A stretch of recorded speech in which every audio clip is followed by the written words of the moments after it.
Welcome to the Scaling Tech Podcast, where we help you manage your growing engineering team. Through expert interviews, we help you navigate the challenges of leading, hiring, growing, and nurturing your tech team to deliver the value your customers demand. Brought to you by AgilityFeet.com, experts in staffing engineering teams in Latin America for clients globally. Well, the worst thing that can happen is, you estimate how much work it's going to be for something that you're just getting ready to start. And then someone says, okay, we've got this estimate. We'll call that a plan, and we're going to expect it to follow that estimate. Well, no, that's not realistic. Plans are built on estimates, yes. But one thing that a plan has that an estimate doesn't is it has contingency buffers. Welcome to the Scaling Tech Podcast, the podcast for leaders of growing software engineering teams. I'm Aaron Syme, here with my co-host, David Alfaro. David, what was your approach to software estimation when you were a developer? I wasn't that bad at estimation. I think that I committed to a date and I would deliver whatever it cost. I mean, that was a mistake at some point. But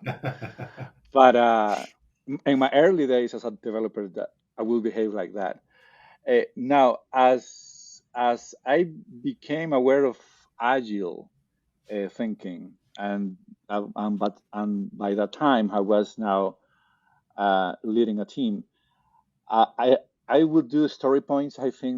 That did well, but at some moment I discovered the importance of having a buffer, and the way I did the buffer was multiplying the story points by 3.14, and Right. and that will be my way to always deliver on time. That it's difficult when you have to coordinate, when you have to collaborate in estimating a very complex project. Yeah, absolutely. Absolutely. Yeah, the bigger the team, the more complex the project, certainly the harder it is. But it does sound to me like you had a healthier relationship with estimation than I did. I think for me, in my development days, I'd say my primary estimation technique was avoidance. Whenever my boss or a client would ask for an estimate, it was like I went through all 5 stages of grief. I'd have denial, anger, bargaining, depression, finally acceptance. And Right. Sometimes acceptance for me was just deciding to give a somewhat bullshit estimate because it felt like it never mattered anyways. So that was not a very healthy way to deal with estimation. So today we're going to learn a little healthier perspective on software estimation from George Dinwiddie, author of Software Estimation Without Guessing. What did you find interesting about this conversation with George? It's the fact that what is the real nature of estimations? What actually the thing that tell you? Mm-hmm.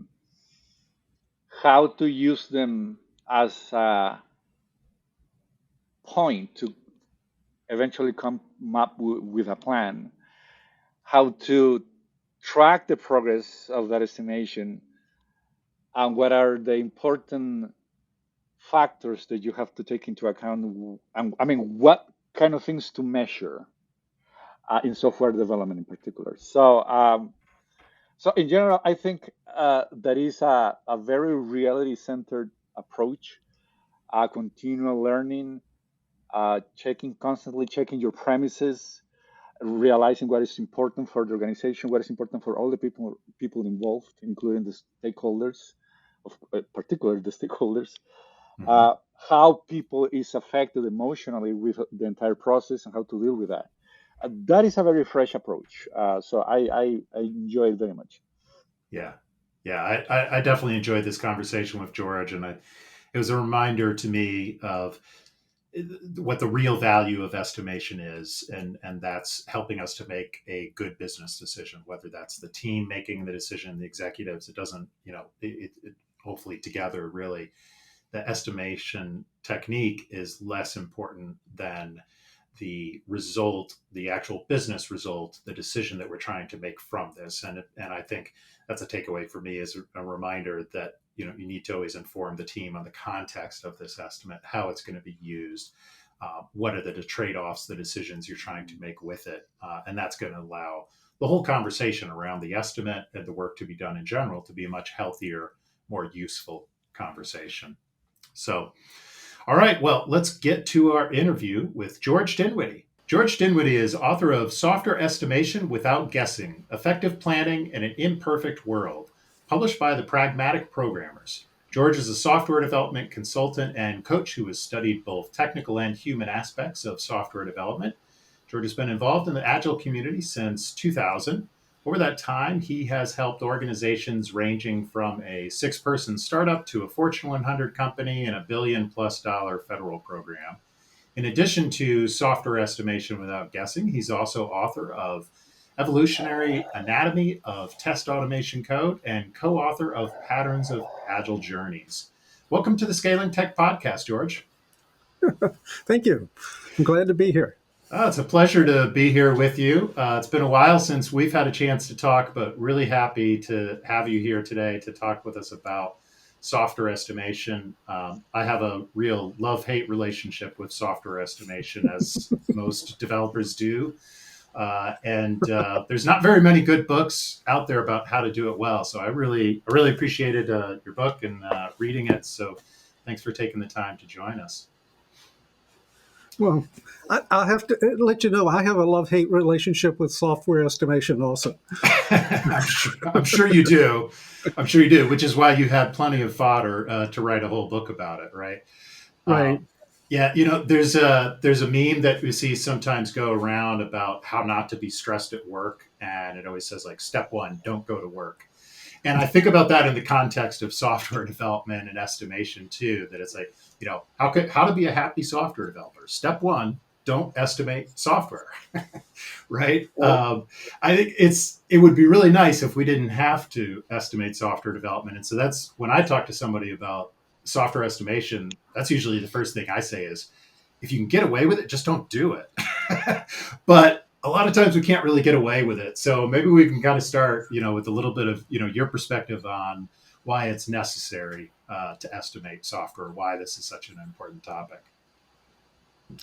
Well, so if you're writing, estimation is not really necessary for writing software. You can write software without estimating.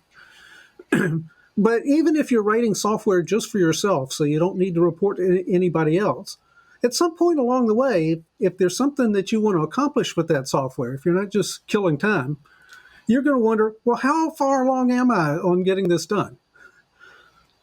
And so you're going to want to be able to look ahead, and that's what estimation is about. Yeah. And you really I can't think of much of any business that can get along without estimating the future and making forward-looking plans and trying to be prepared for different scenarios. And so it's writing software for a business that makes estimation so important. Yeah, so maybe it's better to say estimation is not necessary for software development, but it's necessary for managing software development and something like that, perhaps, right? Yeah, and even the managing, that's for a higher purpose. The business itself has questions that it needs to answer to the best it can so that it can make plans for the future. Right. Yeah, I liked there was a quote in your book in the introduction saying that numbers are not the goal, successful outcomes are. And so that's, kind of getting to this, right? So maybe talk a little bit about how estimation leads to project failure and how leaders can help their teams to, produce and use estimates in the healthiest way. Well, the worst thing that can happen is, you estimate how much work it's going to be for something that you're just getting ready to start. And then someone says, okay, we've got this estimate. We'll call that a plan, and we're going to expect it to follow that estimate. Right. Well, no. That's not that's not realistic. Plans are built on estimates, yes. But one thing that a plan has that an estimate doesn't is it has contingency buffers. And estimates are your current best idea of how long something's going to take or how much it's going to cost or how big it is. You know, you can look at it a lot of different ways. But at the start of a project, that's when you know the least about this. Right. And so deciding that this is the one truth and everything else has to conform to that doesn't make much sense.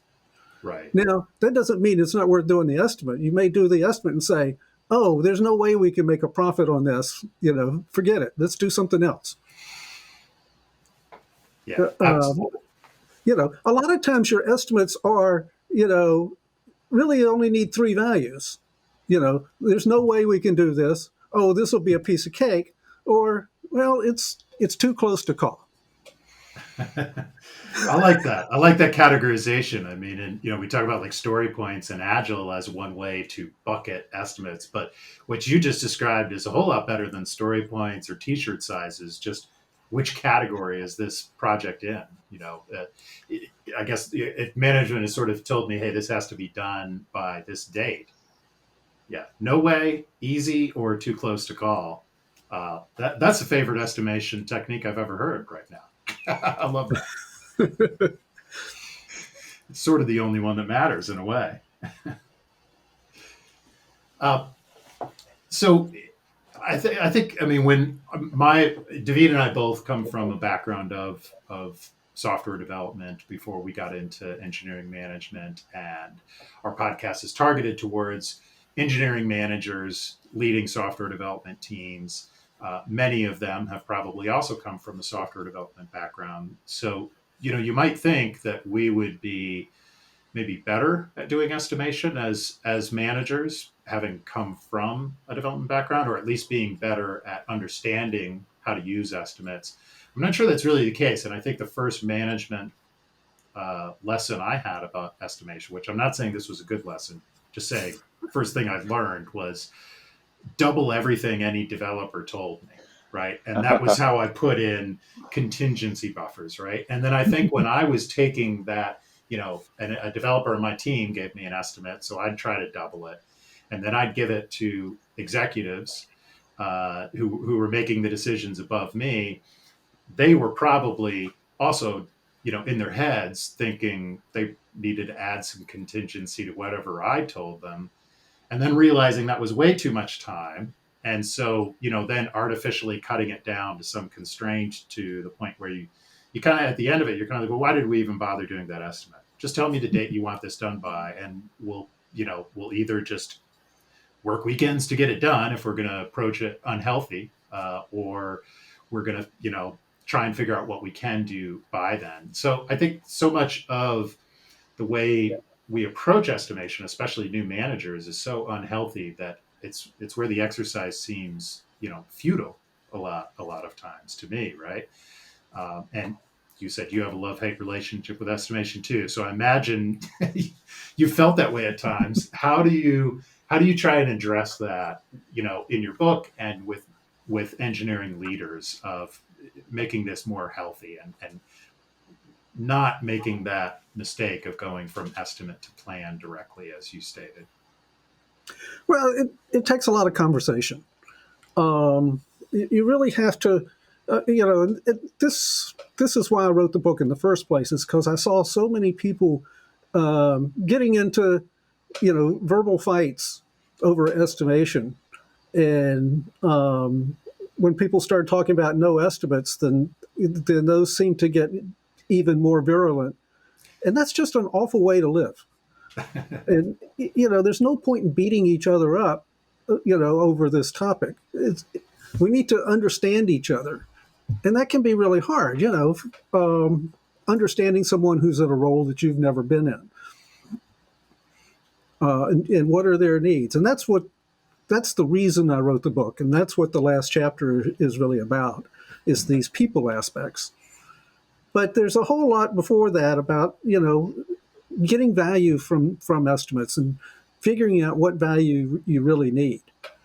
And while estimating individual stories is a whole lot easier than estimating, large, fairly nebulous chunks of work, it really isn't what the business needs.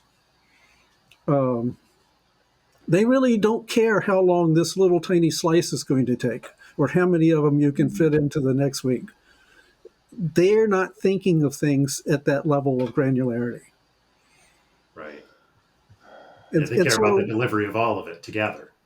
That's right. Or at least the most valuable portions. Or big chunks, you do need to break it down into, okay, well, what are the things we absolutely have to be able to do, in order to have any value at all.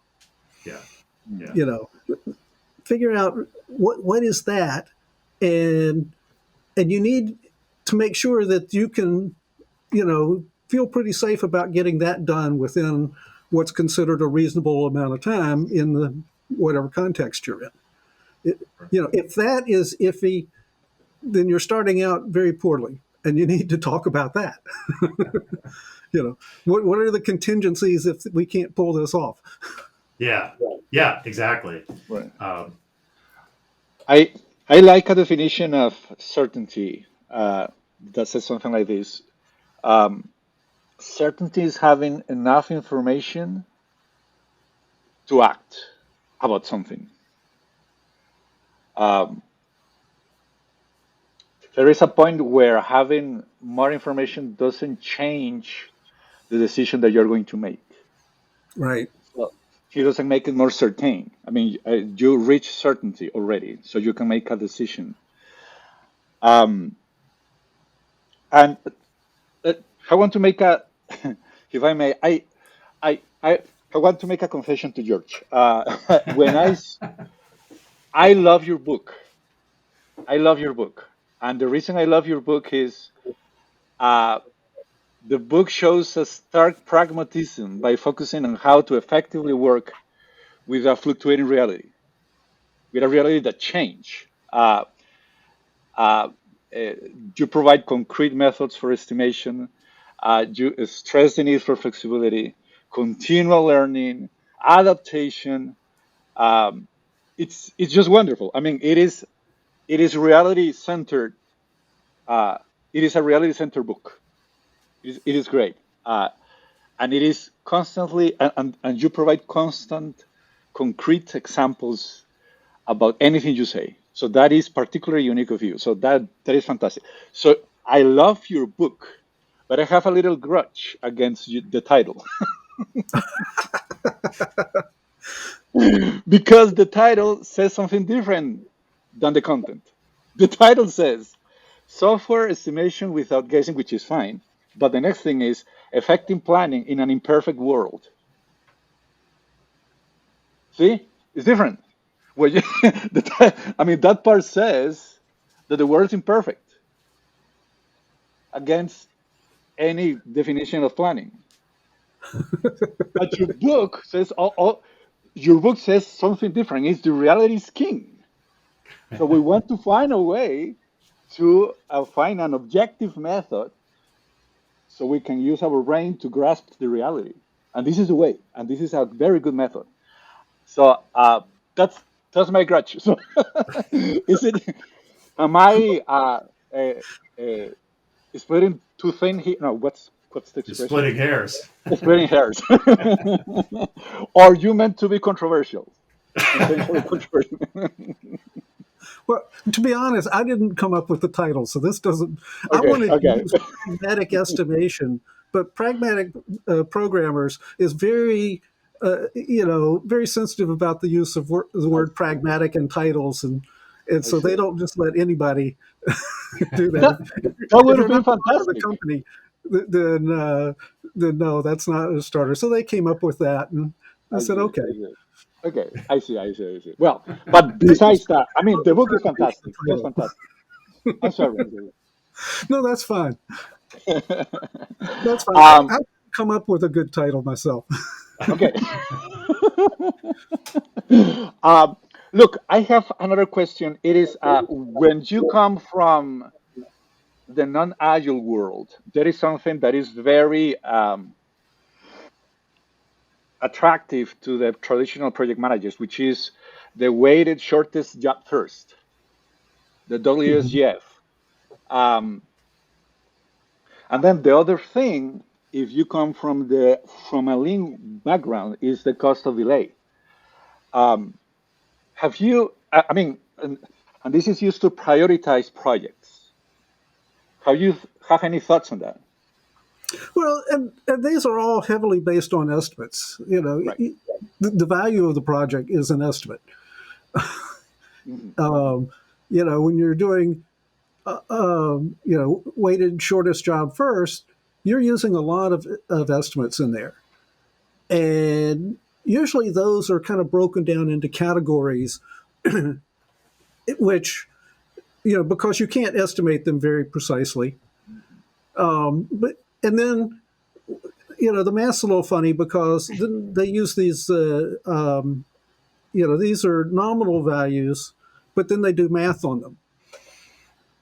So you can't really trust that math, but it does give you enough of an idea to get started, to say, oh, it looks like, this is a good place to start. And it may not be the best place to start. The math could come out quite wrong, but it's probably a reasonable place to start. I mean, that emphasizes my point. My previous point is that it is a mistake when you take a method and you glorify the method and you call it perfect, and whatever the word is that doesn't fit, that makes the word imperfect. It is. I mean, the numbers are the reason of the numbers is to help you to have a grasp of the quantity that you see in the world and how to look forward. But it's just a number. I mean, it is not something intrinsically pure or anything like that. I mean, it's a feedback. It is a starting point, as you said. Yeah, it's not what we want. Yeah, that's true. Yeah. What happens? So in your book, you talk about a comparison-based estimation. What can we do if there is limited historical data or limited to no past experiences to compare to? Yeah, and that's a typical hard starting point. If you're doing something completely new, especially on a startup, the company has no experience in that. And maybe you can think of something where you're doing something completely different, but it seems more or less the same. The human mind is really incredible at being able to compare things that are not comparable in any way. Right. Are you saying effectively or not effectively at it? Well, it's more effective than you would imagine. I mean, it seems so random. Right.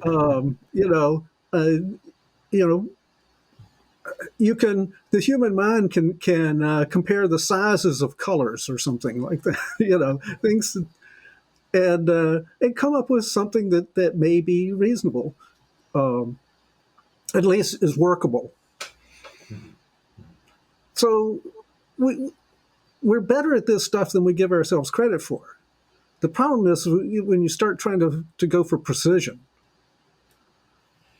Now, you talked about you doubled the estimates, and to me, that's pretty conservative. I knew managers who tripled them. Exactly, I did that. I did that. In fact, in my rationalistic days, I would multiply by P, 3.14. And then I knew a guy on Rec.Boats who was talking about, well, for boat projects, he would triple the number and then increment the unit of time.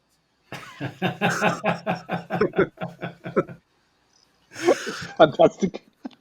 So that's how a one-day project becomes 3 weeks. Right. Yeah. But I mean, and that's kind of it's a little bit haphazard, but does, especially at the scale you just discussed, does capture something, right? Is that we think as a developer that this will take me one day to do, right?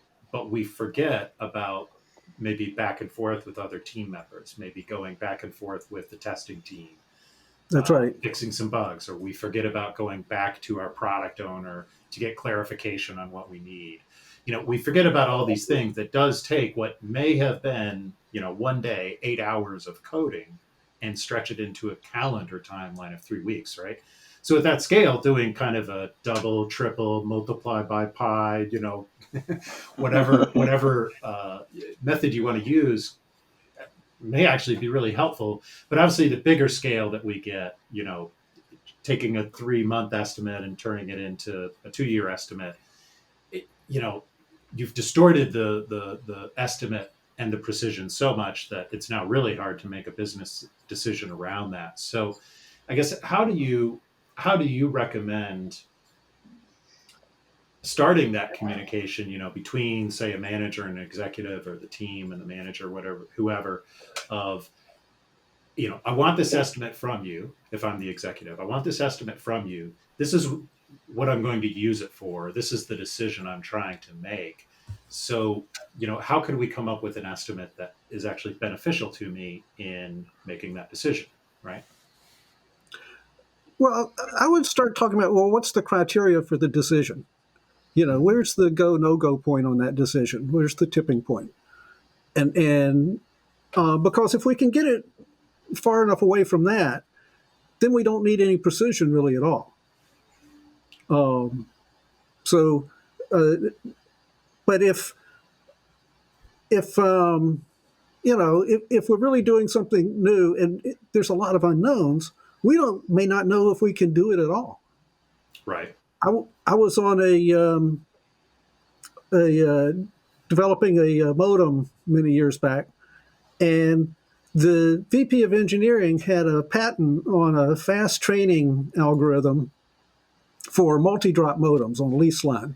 This shows how long ago this was. So that the central point could send out the training coefficients for that particular line, and then the modems could train up. I forget. I think it was 10 milliseconds or something instead of 50. These numbers may be way off. This was a long time ago.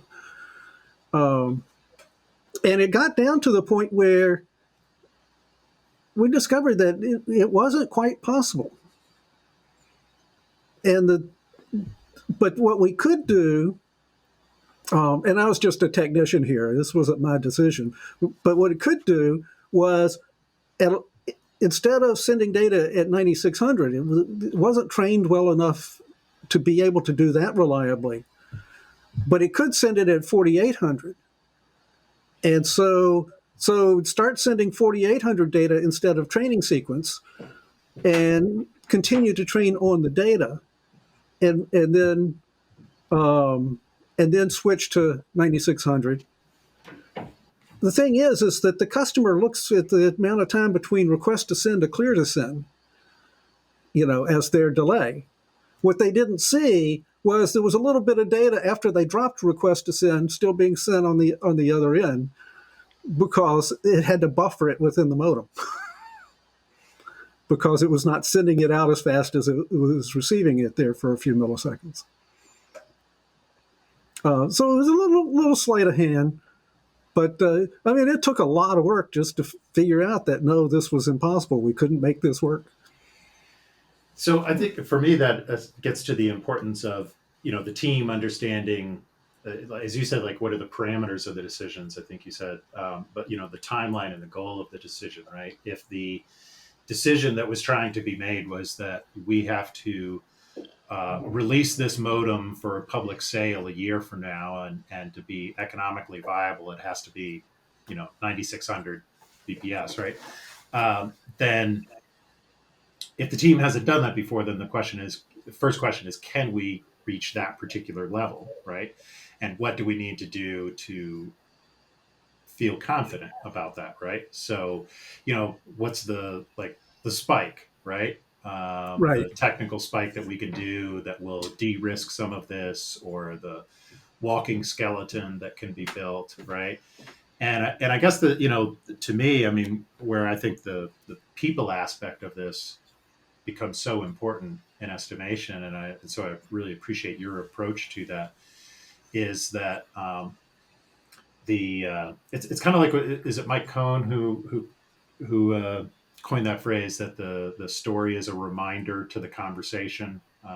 Whoever created that phase around agile user stories, right? Yeah, I think that's really Ron Jeffries' Ron quote. Jeffries. Okay, thank you. So yeah, the idea being that the user story format that we often follow in Scrum and Agile is great, but the real point of this is it's serving as a reminder to that conversation we had, and that's where the real value was, right?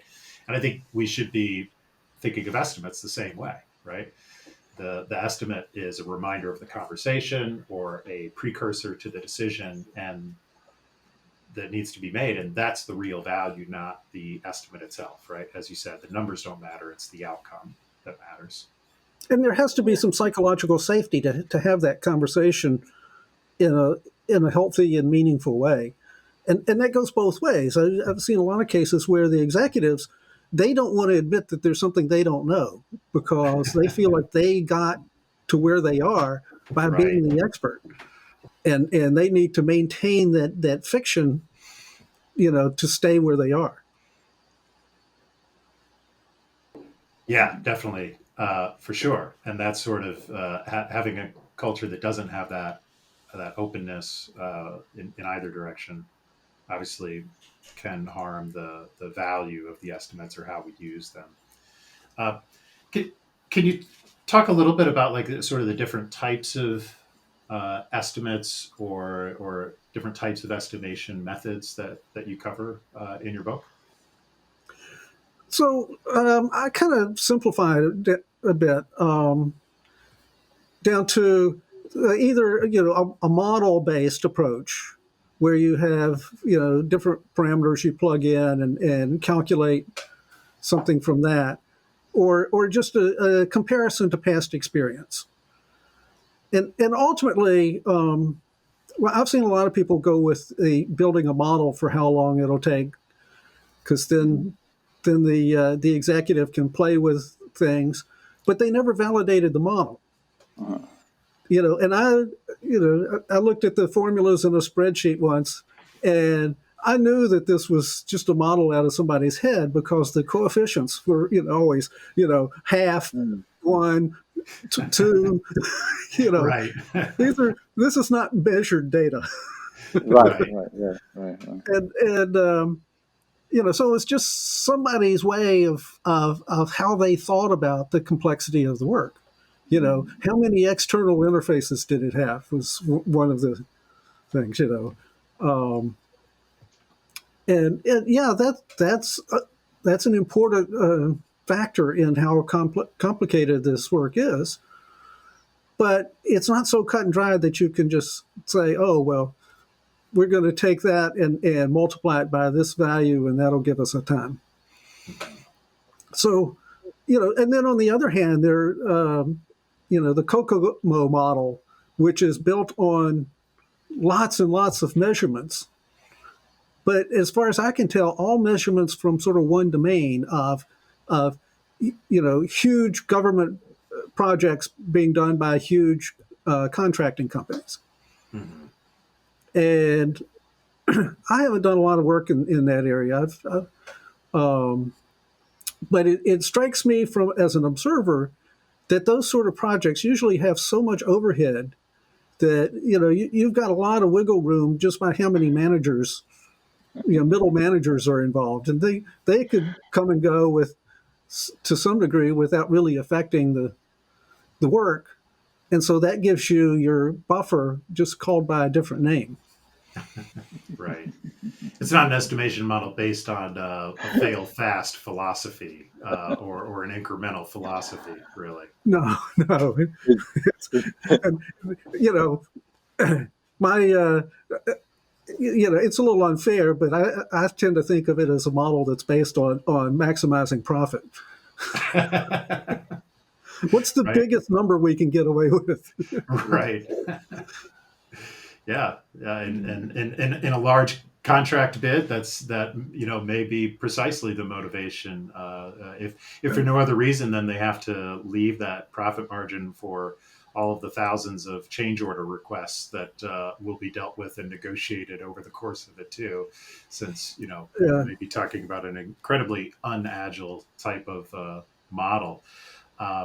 Do you see it? Speaking of contract models, do you see kind of an ideal sort of contract model that creates a healthier environment for estimation, or do you see those as totally separate discussion points? Well, I'm not really very, I don't know a whole lot about contracting. I've seen a lot of bad contracts, but Kit Beck, what did he call it? Kit Beck basically came up with a contracting model at one time of that was sort of upfront and shared the risk and said, okay, well, we'll do this part right now, and then it's renewable. Mm-hmm. And so it makes the uncertainty more explicit. Right. Now, I don't think that would be I don't think that would be legal in government contracting.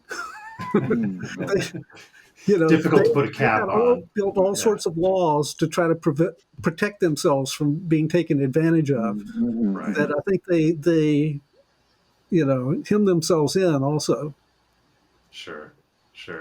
But optional scope contract, that's what he called it. Okay. Which is a very agile term, certainly, and I think that's somewhat similar to how we do a lot of our contracting, which is not in the public sector, as you said. Of let's get through some minimum scope, and then we have renewable, automatically renewing contracts with basically a notice of cancellation, so that you could be, we'll keep working on this as long as you want after this point, right? And just give us a fair amount of notice that you think we're about done, and then that works fine for everybody. And that way you can really just tackle things in a priority order.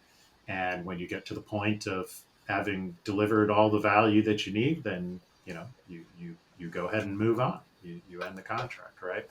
And that works pretty well for everybody, I think.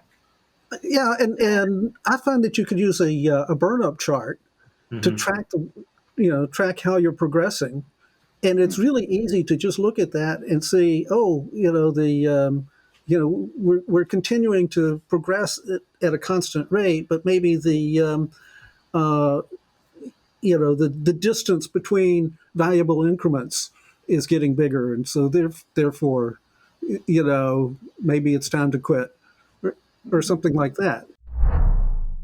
Building custom WebRTC video applications is hard, but your go-live doesn't have to be stressful. We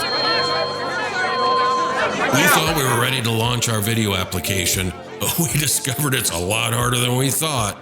Live video applications are not like building other web or mobile apps. Our team worked hard out there today, but we just didn't have all the right pieces. I'll tell you what we should have done. We should have brought in the live video experts from WebRTC Ventures. If you're building a live video application, then trust the experts at WebRTC.Ventures to help you design, build, test, deploy, and manage your custom-built application, or integrate live video into your existing application. Contact us today at WebRTC.Ventures. Yeah, and you talk about burnout charts and like cumulative flow diagrams and Kanban and things that where you can really see that change in slope as where it's maybe taking more and more time to deliver value at this point. We've reached a point of diminishing returns in the project, or also like in that CFD. In Kanban, being able to try and project out to when will we be done at the kind of typical rate that we're following of completion. I particularly like those sorts of things because then it I think it again helps to. I think some would definitely say it removes the need for estimation altogether. If I maybe take a more pragmatic approach, I would say it at least removes the pressure on the estimation or allows for a more adjustment of estimation over time. I don't know. What's your take on that? Well, I think there's just as much estimation there. It's just that it's not presented numerically, and so people can look at it. You know, it visually communicates well. I had a client one time, and so when I was going in the first day, then the recruiter who had introduced me to this company, you know, we met for breakfast. You know, he took me in to introduce me in person, and he says, well, they've changed their mind about trying this agile stuff, but they still want you to help them on the project. You know, are you willing to do that? And I said yes. And so what I did was I took their requirements document and I just split it up into stories myself. And, you know, 3x5 cards, and just counted the cards and started doing a burn-up chart just to sort of track things. And had a daily stand-up just to talk about where things are. And I had this burn-up chart on the wall, and the manager, you know, would come to this daily stand-up, and I noticed she would look at this burn-up chart, and she didn't say anything about it. And then, but the burn-up chart, you know, the work was going up at a steady rate, but the work to be done was a flat line, but then the business kept adding stuff. And so it was going up at the same rate as the work being done. And she was looking at this thing, and her eyes kept getting bigger and bigger every time she looked at it. And finally, she asked me to explain it. And so I said, right. Oh, well, this is the work that we've done, and this is the work that they want done. and she could see this is why you'll never finish. This would never be complete. These lines never cross. And it was okay. The company was purchased and the project was canceled anyway. and she got, you know, so she told me that they had to cut my contract short, you know. So I was done as of that day, and I think she got laid off a week or two later. and that's so never visualize workflow, or your contract will get cut short and layoffs happen. No, what I figured out was that the company that bought them really only wanted their customer list. Sure. Yeah. And you know, they had their own software development group, and they weren't buying it for their technical capabilities. They were buying it to enlarge their market. Sure. And my favorite chapter in your book is chapter 4. That relates to this in a way. It's about the importance of checking the progress of a project and how to measure it. And I like. The reason I like this chapter in particular is that you give the tools to pursue a very important mental state, which is, and you mentioned it, is situational awareness. Is where I am, how is the past, and what the future looks like, and what are the competent pieces of data that I need to know in order to grasp that. So I like the fact that you say, just measuring speed maybe not be a good idea, because if you focus so much on speed, you may care less about quality. And in fact, I found like instances where the team is striving to do frequent releases and continuous integration, and that's the most important thing than the quality, which is weird. but you mentioned important things like measuring functionality, output, impact. Um, I love that. I mean, there is a chapter that is fantastic. It is a good reminder of, I mean, what is the important things to measure? How how I mean, what experiences you had in life to come up with that chapter? Oh boy. Well, the idea of of where are we in this? I mean, I learned Right. as a hardware technician, you know, I'd be assigned, oh, build this circuit, and so I'd start working on it, and the boss comes and says, well, how far along are you? Oh, I'm halfway done. So then next time they come, well, how's it going? Oh, I'm 3/4 of the way done. The next time they come, well, I'm starting to realize I'm running out of headroom here. Oh, I'm 80% done. I'm 85. I'm 90. I'm 92. you know, Never late, never in danger. Just just approaching a limit. right. Right, right. But Uh, slowly. Right. More and more slowly. Why, why? Yeah. Oops, I was too optimistic at first. So we've all run into this, Yeah. Right, right. and so measuring the amount of just based on effort, it's so hard. If you can measure on what is what part is working, then that gives you something at least to go by, something that's more reliable. And it may still be that, oh, you get to a part that you really want, and turns out to be a lot harder than the rest of it. Like this fast train scheme. It turned out that we couldn't quite do that. But so having multiple measurements, so that when they check to see if they agree with each other, I think is important. It's all about not fooling yourself, and humans are just so good at fooling themselves. Oh yeah. You know, Rationalize whatever they yeah, feel. Yeah. there are all these cognitive biases that have been cataloged Right. because humans are so good at fooling themselves. Yeah, I've often thought that if I were to start my career over again, and not study software development for some reason, I would perhaps study like cognitive biases, because the things I've learned about that just from trying to learn how to estimate better, how to manage better, these biases that we all have are so fascinating to me. And the fact that I know about them doesn't really make me any less susceptible to them, which is even more fascinating.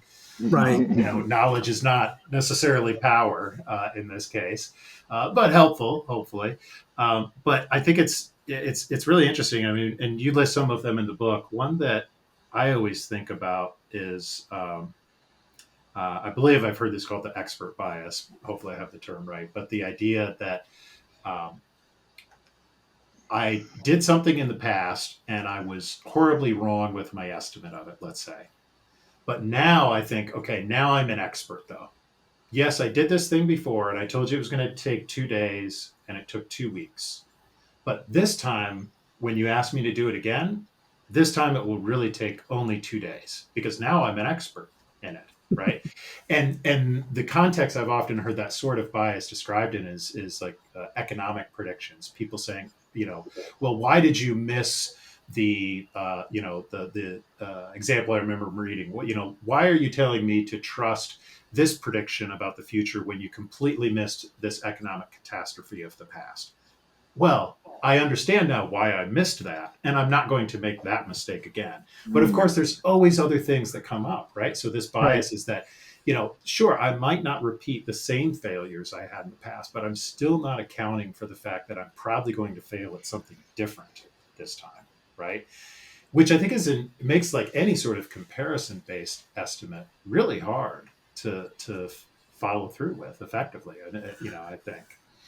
Well, the comparison, though, if you're doing it well, then you're comparing with the actual result. Okay. Not with what you predicted the result to be. Fair point. Yeah. And so that expert bias. Well, this looks like a 2-week job, but last time a 2-day job. But last time I thought I had a 2-day job, it took me 2 weeks. So this might be 2 weeks also. So you're not going to let me explain that away, basically, and is what you're suggesting. Then you're going to say, no, it took you 2 weeks last time. It's going to take you 2 weeks again. And if you bring it in 2 days, I'll be delighted.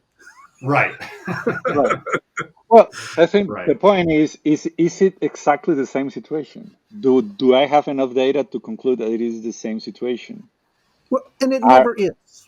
Yeah, right. I mean, am I? Again, that's the important point here. Is are we having enough situational awareness of what is going on to make a decision? Do Yeah. I have the right variables taken into account to make a decision? Well, and part of that is, can I check myself along the way? How soon can I know if I'm in trouble? Right. Oh yeah. And you don't know what unexpected problems are going to show up, but Murphy bats last, and so there's going to be unexpected problems. Right. That would have been a good title of your book, right there. Murphy bats last. I had a boss once who,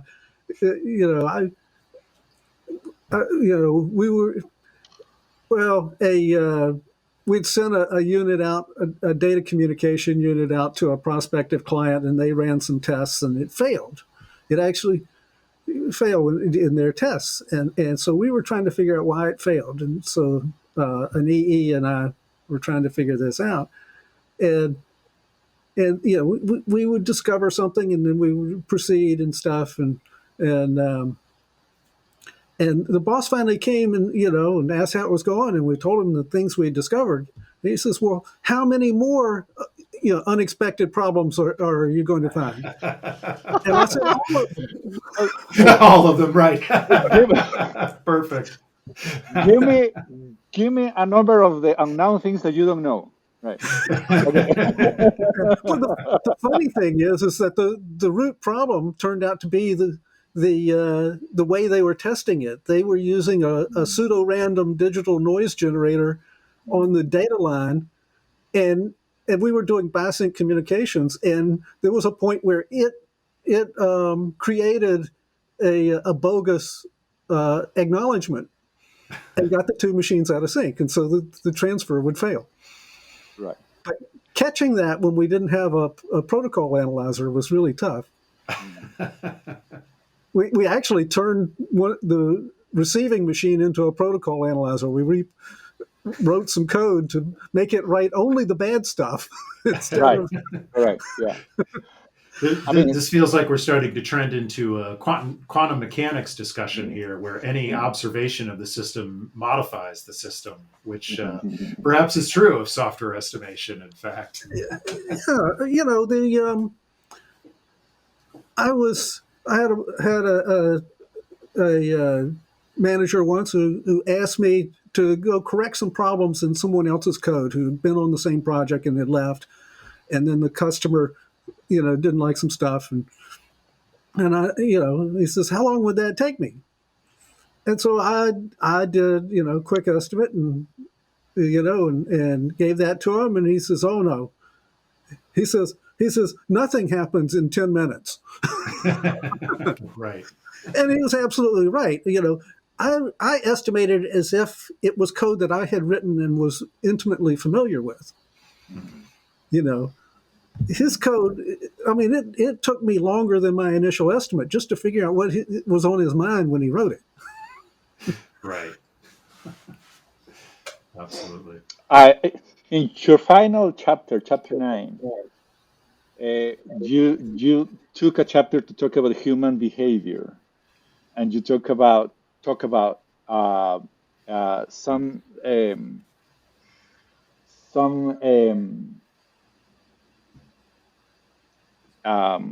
positions that people can take, like like blaming, placating, super Right. reasonable, and so and we talk a little bit about that. I mean, it is quite interesting because it's also a way to rationalize and avoid reality if we don't take that into account. Because part of the reality is we are dealing with other human beings. Right. So can we go there? What is So these are the coping stances identified by Virginia Satir. Mhm. And when she first came up with these, she was thinking in terms of the patterns we learn early as children in order, dealing with our parents mostly that have the most influence, and sort of the way we come to understand how the world around us works. Mhm.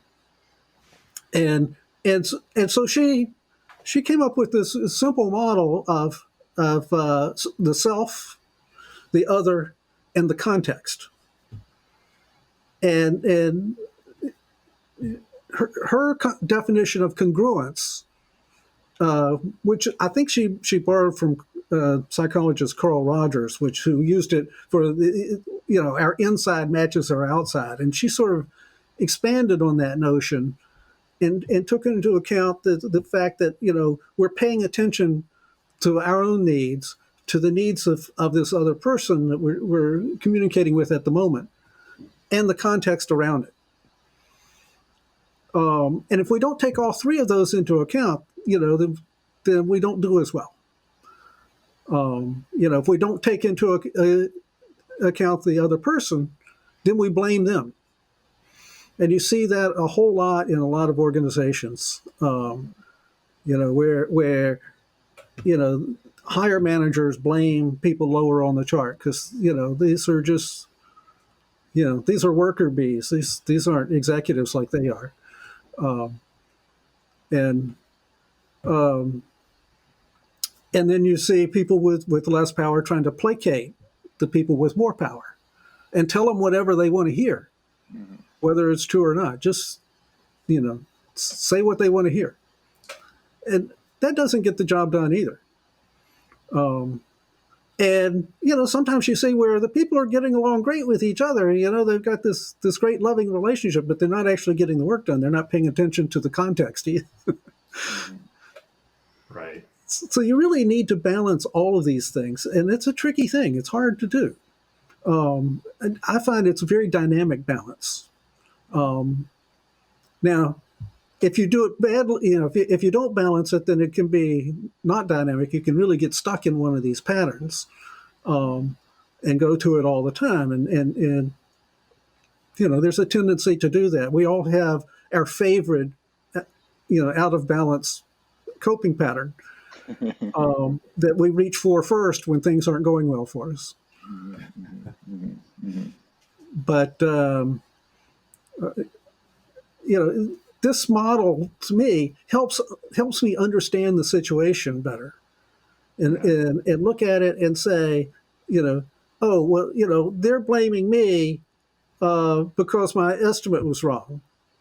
Well, okay, maybe it was, but let's look at the whole thing. What is the need here?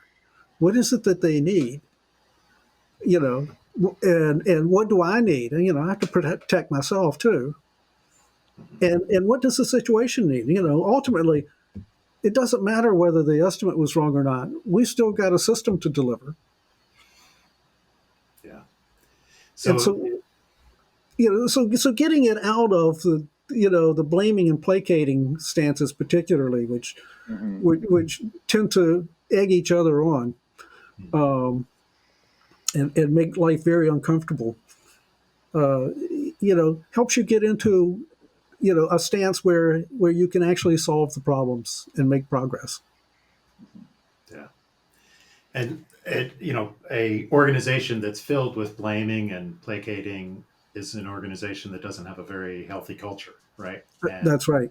And culture is definitely a team effort, but driven really by leadership and how they interact and the tone that they set with their teams. So kind of relating estimation techniques with the human aspects of estimation and management, I guess, could we summarize part of your advice by saying that, if a manager doesn't like the estimates that their team is giving them, maybe they need to look at themselves a little bit first, and what's the culture that they're creating, the way that they're communicating this, and look at that at least as much, if not more, than what estimation technique are we using. Yeah, and what are the needs of the team members? If they're being put under a lot of pressure to come up with an estimate for something that they clearly don't know how to estimate yet, then how is that helping the situation? Right. Now it's not just it's easy to look at as managers versus workers, but I don't think it's really that. I've seen the blame go the other direction just as much. It's just that the power differential makes it more noticeable when it's the manager doing the blaming. Sure. Yeah, absolutely.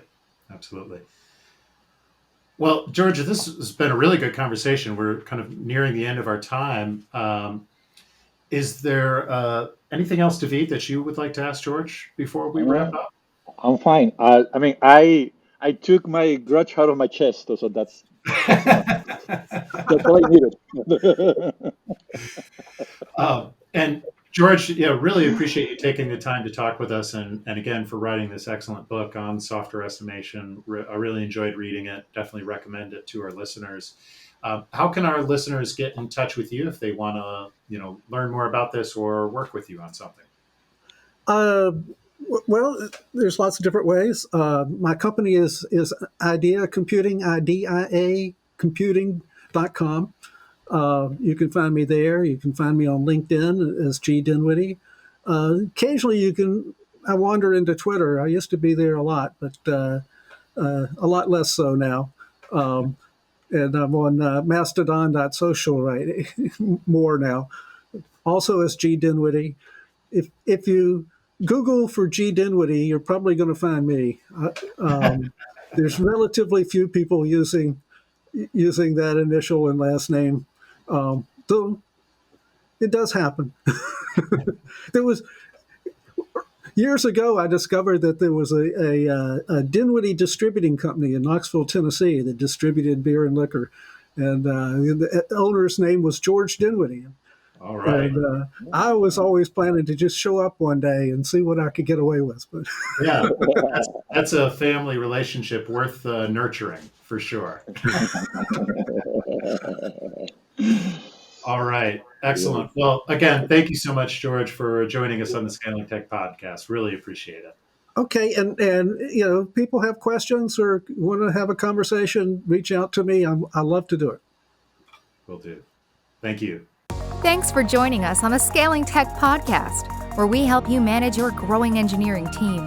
Brought to you by AgilityFeet.com, experts in staffing engineering teams in Latin America for clients globally. For more information on today's episode and to submit your ideas for future guests, please visit scalingtechpod.com.